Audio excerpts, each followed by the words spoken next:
Are you a professional in your late 40s or beyond, like myself?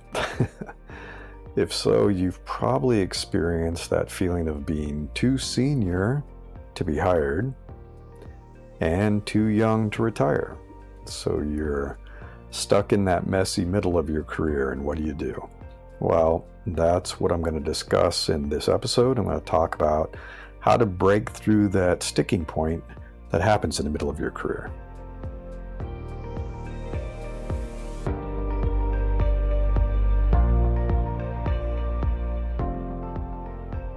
I'm Larry Cornett, and this is Invincible Career. So you can go to newsletter.invinciblecareer.com. This is issue 642. Too senior to be hired, too young to retire. And just want to welcome you to the messy middle of your career if that's how you're feeling. And I'm in my late 50s, but I would say I started experiencing this definitely in my 40s. This feeling of getting to the point where it was more challenging to find new opportunities, especially in tech. I would say it's very true in tech. And the funny thing is you have decades of valuable experience, probably multiple decades, right? You've got 20, 30 years of experience. Over this time, starting with college or university education, you've built up a very powerful network, people that you're connected to. And I would guess you have a laundry list of success metrics. Successful projects, product launches, big wins during your career, things that you've done for your organization, for the company. There's a lot you can talk about. And so you're kind of feeling like, well, why is this happening? Why am I starting to feel stuck in my career, hitting a ceiling after so many years of doing well? And maybe you've noticed this. There's this stall that happens where you're no longer moving up. Maybe you have a history of getting promoted frequently. I think back kind of during the prime of my career, I guess I was in my 30s.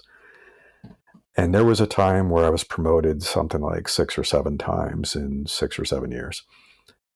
Just every year getting a promotion, boom, boom, boom. And then at some point that slowed down. So maybe you're experiencing the same. It's been a few years since you've been promoted. Maybe there's no room for you up at the top. And now you're watching your younger colleagues get promoted. You're watching your company hire people into more senior roles that are younger than you are. And that happens. And it's really not much fun to watch somebody new get hired and get a kind of a total comp, their salary and so forth, that's higher than what you're making. And I've seen that happen. And it used to be that every week, or at least every month, recruiters were reaching out to you and hiring managers were contacting you. And now they're not. Recruiters are ghosting you more often. You engage, you start to have a conversation, and all of a sudden they disappear, they ghost you. This happened to a client of mine. Lots of interest. The recruiter, the hiring manager, they're all very excited with this person. And I think they sent their resume and it became clear that they had quite a bit of experience and that they were a bit older. And all of a sudden the conversation stopped and they never heard from them again. And then the other one that happens, and I've had this happen with a few of my clients and my friends in the tech industry, they've had job interviews that basically stall out. Even when things have gone well, when they know they've interviewed well, they've gone into the interview, they've reached out to me after and said, hey, I crushed it. I nailed it. I answered every question. I had a lot of great stories. They seemed really engaged. And then all of a sudden it goes cold. And when they finally hear back, if they ever do hear back, if they don't get ghosted, they're like, oh, we decided to move ahead with a different candidate. Or this one happens too. We decided to move ahead with an internal candidate, which tells you they were never very serious about hiring you anyway. So it's rough. If you're looking for work because you've lost your job, you've been caught up in a layoff, or you're trying to figure out your next career move, so you're looking around like you should always be. You should always be interviewing. You know you're too experienced for entry-level or even mid-level roles. And when you aim for the more senior roles, so like senior leadership or even an executive role, you discover they want the unicorn. They want someone who has decades of experience, but they're only maybe 35 years old. My friends used to talk with me about this. We had a conversation. So I've talked about this before, having your own inner circle, your private board of advisors. And so I have some colleagues that have been on this professional career journey in tech for decades. We've known each other forever. And we kind of noticed that if you don't get to the executive level by your late 40s, early 50s, you're kind of done. There's really not a lot of room for you in tech. As an individual contributor, it's very rare. There are a few exceptions to the rule. There are some companies and some domains where they seem more accepting of someone being older. But most places, even though they will never admit it, and it's very hard to legally prove, they're really not interested in you if you get older like that. And heaven help you if you get laid off now. There's been a lot of layoffs this year. I mean, it's not a nice job market for anyone. This is probably the worst job market I've seen in 30 years. And I've confirmed that with a few other people who said the same thing unprompted. Like, this is the worst economy and job market I've experienced in my entire career, especially in tech. And that is more true if you're an older worker. And I shared a link to this article, which I think has some of the research. If you go to newsletter.invinciblecareer.com, this is Too Senior to Be Hired, Too Young to Retire, issue 642. So the quote is, people laid off at higher ages are less likely to move into a new field than those who quit. And this is from Kevin Cahill. He's an economist at FTI Consulting. Also said that ageism and higher compensation expectations can be a barrier and an obstacle to reemployment. So that's kind of what they're noticing. And some of the data they shared is that it takes nearly 26 weeks on average for people who are between the ages of 55 to 64 to find a job, compared to 19 weeks for people who are ages 25 to 34. So that comes from the U.S. Bureau of Labor Statistics. So quite a bit longer. And I've noticed this too. It's a combination, I think, of being older, but also being more senior, that's the natural progression, right? If you're doing well in your career, you've been getting promoted, you've been moving up. And so, of course, you're looking for a more senior role, but there are fewer of those roles. And so if you kind of compound the effect of you're looking for a more senior role in a bad market and you are older, it can take a long time. I've seen estimates that it's about a month for every year of experience, which is about true. I know some people who have 20 plus years of experience that have been out of work since a layoff for about 2 years now. They've done a few consulting gigs here and there, and they've found some work. But in terms of a full-time job, that's a really great job, they aren't finding it. So it's been 1 to 2 years for a lot of these folks. And then what you often see is not full unemployment, but underemployment. So older career workers who find new jobs take an 11% pay cut on average. And that's coming from a study that this person, Kevin Cahill, co-wrote. That's very common too. And so you will see statistics around unemployment say, oh, it's not as bad as we thought. People are getting reemployed. They're finding jobs. But what they don't mention is that's a lot of underemployment. So if you leave your high six-figure tech job and you take a job at Walmart or Starbucks, that's a job, but you're making a fraction of what you made before. And so people are struggling. They're making a lot less money. So the big question, and this comes from younger people, and this comes from the older folks as well, is like, why not take an early retirement, right? And I've seen this post. It's kind of hilarious and rude from younger people. They're like, you older people should just leave. You should retire and quit your jobs so we can have your jobs. As if we're all sitting on a mound of money and we can just retire and go live on the beach, right? I'm guessing if you look at all the data, you're not there yet. You're not ready for early retirement. You're not there financially. I can't even remember what the latest estimate I saw was that supposedly, I think you're supposed to have like 4 million in retirement to be able to retire comfortably and kind of make ends meet. It's like $4 million, you know?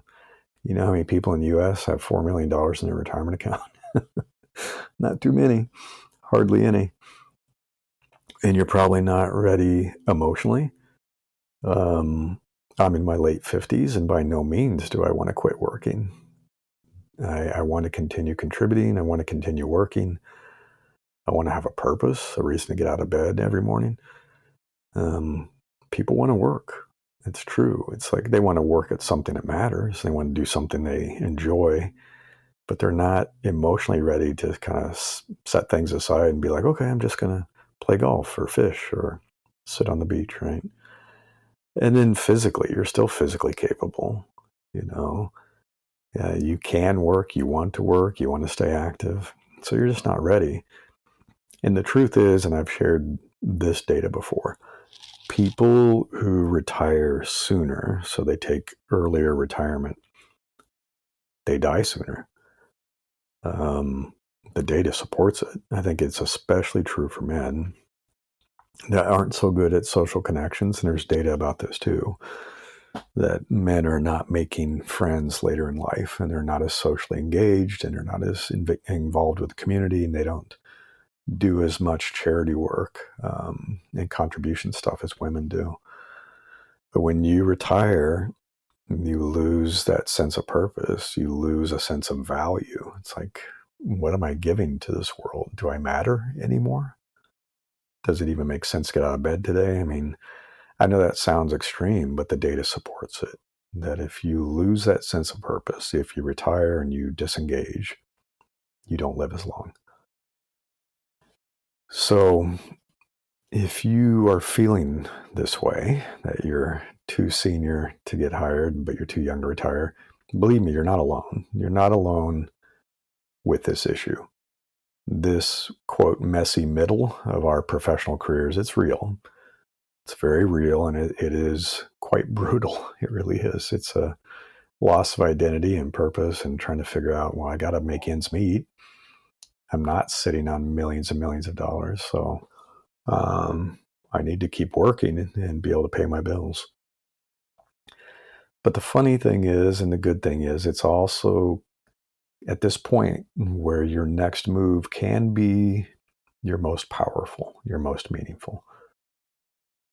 And I know it doesn't feel like it right now if you're stuck right here, but reinventing yourself, pivoting, can lead to living the best years of your life. And I'm living proof, and I'm not the only one. There are lots of us who have done it. It's been 15 years now. So I left my old corporate career in 2010. And as of the recording of this is August 2025. So I left it. I was vice president of consumer products at Yahoo. That was my last full-time corporate job. And I pivoted away. I started my own businesses. I started doing some advisory work and consulting, founded a startup, and later started coaching. So I've been coaching pretty much full time since 2016. That's when I started doing that. I started working out every day, getting my health back, getting my fitness back, and I'm in the best shape of my life compared to where I was in my 30s and 40s, which is kind of funny. And I reinvested in my most important relationships, my relationships with my wife, with my children, with a few close friends. So I'd kind of let that all slide when I was so focused on my career. Had 8 hard years of working long hours, never taking vacations, and just really being kind of brutal life. But when I pivoted away, things got much better. And so when I had left the corporate world and I ended up shutting down my startup, my tech startup, there was this loss of identity, this career that I'd had for almost 30 years. Like, well, who am I now? If I'm not a leader in tech, what do I do with my life? Who am I? So I had this sense of loss, I would say, moving away from that. And I had gone into a bit of a depression that went on for several months. I've talked about that before. So that was rough. That was a rough time period, about 6 months, I would say. But then it all shifted with the pivot and the new identity, the new purpose, and moved into joy and happiness and fulfillment, which is true. I've never been happier. I've never been healthier. The freedom that I have now has enabled me to do things I couldn't do before. I've been in Alaska for the last 4 weeks, visiting my children that live here. And my youngest is coming up in a few days to join us. So we've been hiking and having dinners together and spending a lot of time together that we never could before. So it's good. Despite leaving that world behind, I turned my messy middle into something that's really valuable and enjoyable. And if you're experiencing it, you're not imagining things, and it's not just you. The job market in the last few years it started with COVID in 2020, but it's pretty bad. It shifted under our feet. The economy has been struggling, especially in the US, and we have all the political chaos that's going on.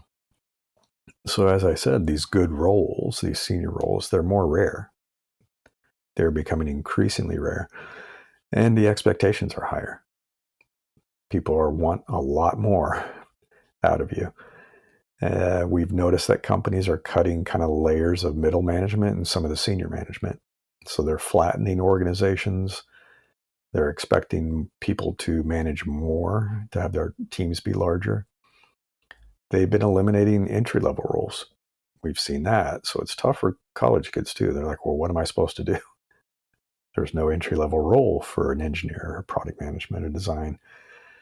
And they're leaning on fewer employees who are now augmented with AI tools. So that's a very real thing.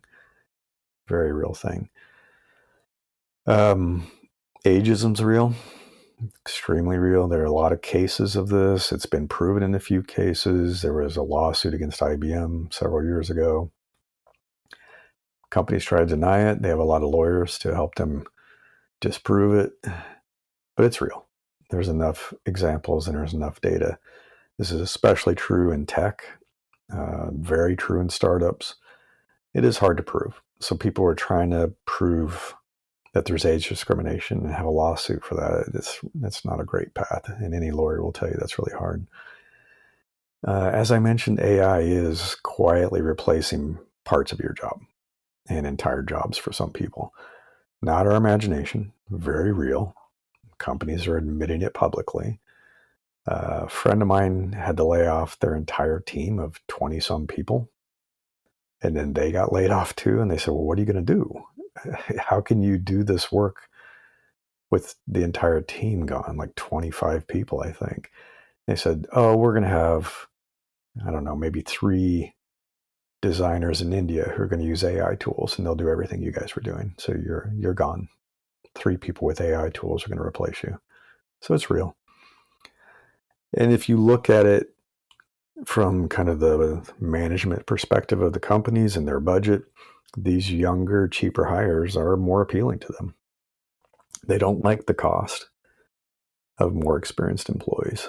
And they also know that more experienced employees don't put up with as much BS. And that's true. And you've probably noticed this in your career. As you become more experienced and you know who you are and what you want and your worth, you start pushing back on stuff more than you did when you were young. So these companies are like, well, we'll just hire young people. So it's not like you did anything wrong. You did your job, you got promoted, you were doing well. You didn't do anything wrong. But this system where we had thrived for so long is no longer built for us. And there was a recent article, which I shared as well, that said the tide has definitely turned against tech workers. This is from Catherine Bracey. She's the founder and chief executive of Tech Equity. It's a nonprofit trying to push for economic inclusion in the industry. So companies have even more leverage to use against workers, and AI is supercharging that. That's true. So the traditional career advice fails you at this point. Everybody's like, oh, just update your LinkedIn and be really active and polish your resume and just start hitting that easy apply button.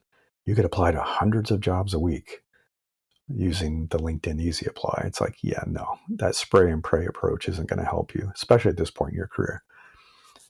When you've had a long, complex career, which many of us have by this point, that cold apply resume game is a surefire way to lose because it's clear that you're an older worker. You can't really hide that. You could try, and I know people do, but you're in the competitive pool with a bunch of young people and the thousands upon thousands of people have been laid off over the last few years. I mean, it's unreal how many people have been laid off. Do a quick search for all the Microsoft layoffs. And the hiring process it's automated now. And it's biased. That's been proven too. So it's not working in your favor. Most of those online applications end up being a dead end. And the older workers kind of get screwed. Seen that too. So you need a new strategy. It's a new game. You need a new strategy. And your leverage is different now than it was when you were younger, right? At this stage of your career, you have leverage that the younger people don't. So you have to stop being shy and holding back on using your advantages, your competitive advantages. And there are kind of three different ways. One is your relationships. So I talked about that. Your network is super powerful. You've built it for decades. It's more powerful than younger people's networks and more powerful than you realize. You have a reputation. People know your name. They've seen your work. They've been your coworkers and colleagues. They've been your bosses, whatever. They already trust you. So that barrier's knocked down. And then finally, you do have the experience. It's not just the skills. And you have the knowledge. So you've led, built, scaled. You've had failures, you've recovered, you learned. Your insights are very rare and valuable. And that comes in super handy. So there are three paths you can take to get out of this messy middle. One is to reposition yourself and rebrand yourself. So you have to stop thinking about your past, stop looking at past titles, start selling future outcomes. Like, what can you do? What are you capable of doing? So frame it all around results like revenue growth and team transformation, product impact. And you have to align yourself with the problems of today. We cannot deny that AI is real and that it is disrupting everything. It's not going away. It's the big sea change now. We had the internet, we had smartphones, and now we have AI, and it's changing everything. So you have to update your positioning to align yourself with where the market's going. And the second thing is to redesign your role. So the job you want may no longer exist, or it may not exist yet. So you have the network and you have the experience, and you can pitch your own role. You can define a role. There's a lot of things you can do now that you probably weren't capable of doing when you were in your 20s. A lot of people do consulting. A lot of people have a fractional role, and I'm going to talk about that in a little bit. And you can build your own business. You can do what I did. You can hang up your shingle and do a consulting business or an advisory business or whatever it might be. And you have to kind of think of it that way. You have to have multiple income streams. You want to do work that's a little more flexible. And I talk about this all the time. Time flexible, location flexible. You can go where you want, work when you want. A lot of people are starting to do this for their second act. And then finally, finding more purpose. You've been working hard, had your head down for decades, and you kind of probably lost sight of who you are and why you work. You've just been doing work for other people. So you can take a step back and you can say, what do I want to do in my life? What do I want more of in my life? How do I want my life, my professional life, to end? Where do I want my goal to be? What's that mountain I'm trying to climb? What would make things feel meaningful again? What could I do that I'm proud of doing, not just working for someone else? So I'm going to share some links, I think, in the newsletter because there's not much time now. But I've interviewed people on my podcast that we've talked about this second act before. Kind of recently, I talked with David Jesse, who's doing fractional CPO kind of work. David and I worked together many years ago at eBay. He's got a great background. Han Nguyen, another person with a fantastic background, also knew her from eBay. She's been a CEO, and now she does kind of a COO fractional role that she provides with a business partner. And then Maureen Wiley Clough. So we talk about this all the time. She's my age discrimination friend. So she kind of noticed at one point she was the oldest person in the room and said, oh, the writing's on the wall. What am I going to do? She has a fantastic podcast that's all about ageism in the industry, and especially the tech industry. So, none of them waited around to figure out what's going to happen. Instead, they built something. They created their own opportunity, and you can do that too. So there are 3 things I want to challenge you to do over the coming weeks. One is to take part of your story, and always talk about the story of you, and rewrite it. What's the outdated identity or job title that you're clinging to? And it's time to rewrite your LinkedIn headline, your about section, to reflect who you are now, and who you want to be, not who you used to be. The other one, which is really tying into this network, reignite one of your relationships. I talk about this all the time. Reach out to somebody, start scheduling, reconnecting calls and connecting calls. So you could do several a week. I built a CRM that helps me do this, and I've shared it with everyone. You can start connecting with people and having a conversation. And before you know it, some opportunities are going to come up.